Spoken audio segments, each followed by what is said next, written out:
gives you two choices. You stay down or you get up. Well, I'm up and I am fired up because I have figured it out. See, you can do anything.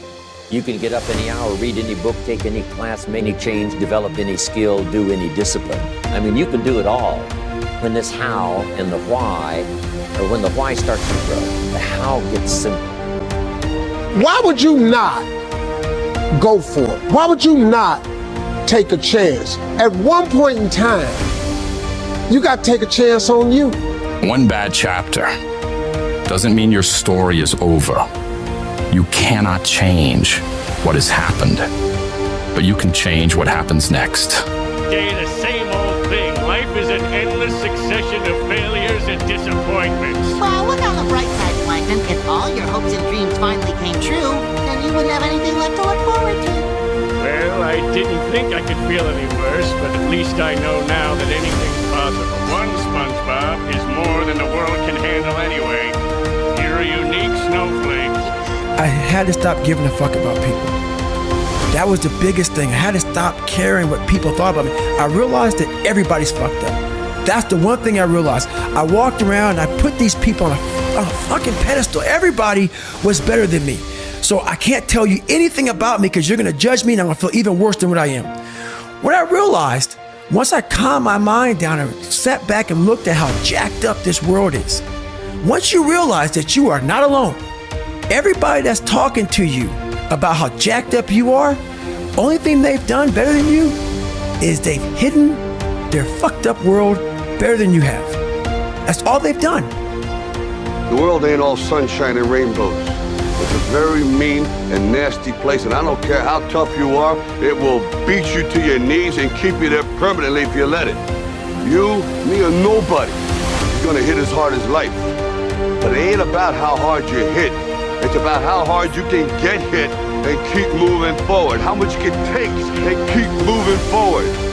That's how winning is done. Now, if you know what you're worth, then go out and get what you're worth. But you gotta be willing to take the hits and not pointing fingers saying you ain't where you want to be because of him or her or anybody. Cowards do that, and that ain't you. You're better than that. You have to sacrifice your lower self to your higher self in order for you to proceed in a healthy manner, to be resilient, but also for you to participate in the covenant that would make for a united society.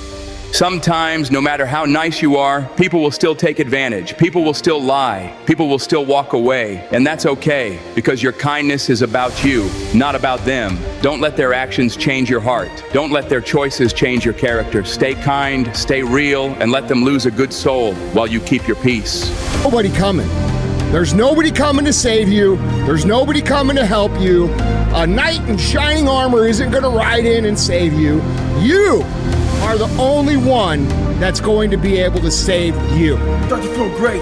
So we start making promises to ourselves about, hey, I'm gonna lose some weight, I'm gonna do better in school, I'm gonna be better here, be better there. But guess what happens?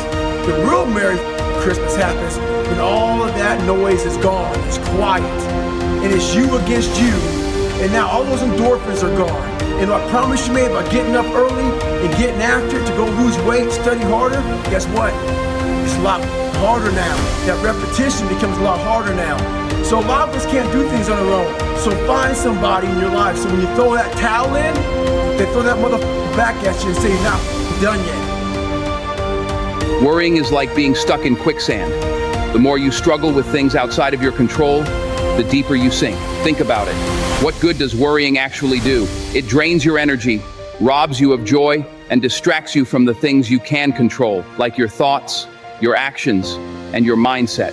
Worry is a thief that steals not only your time, but also your peace of mind. It plants seeds of doubt that grow into trees of anxiety, towering over your sense of well-being. It's important to remember that worry doesn't solve problems, it creates them. When you worry, you're rehearsing for a disaster that may never come, and in doing so, you rob yourself of the present moment. Instead of worrying about the unknown, channel that energy into something productive. When you feel the weight of worry, stop and ask yourself, what can I do about this right now? If the answer is nothing, then let it go. Accept the pain. Smile at the pain. Embrace the pain. Pain is the gatekeeper of destiny. I was there to ask you one simple question. Do you really want to achieve your goals, or are you just a thought? Make sure that, if they don't volunteer for anything, don't do any of that, exceeding the expectations, trying to be your best. And that mentality right there is exactly what keeps you at mediocre level. And I call it the blending in mentality. So if I had that mentality, I would have had, you know what, I'm okay at 297 pounds. I'm okay not liking to run, not liking to swim. I'm not gonna try to be a SEAL. I'm not gonna go to Ranger school. I'm not gonna try to, push these limits in ultra races. Your mentality just stays there with the blending in. If you look around the society right now, there's a lot of motherfuckers who are blending in. You can see them. They're blending in. Change your mentality. And why didn't you quit? You knew I was trying to get rid of you, yet you stayed. Yeah, I stayed. I stayed because every time you threw a brick at my head or said I smelled, it hurt. But it could never hurt more than it did every day of my life just being me.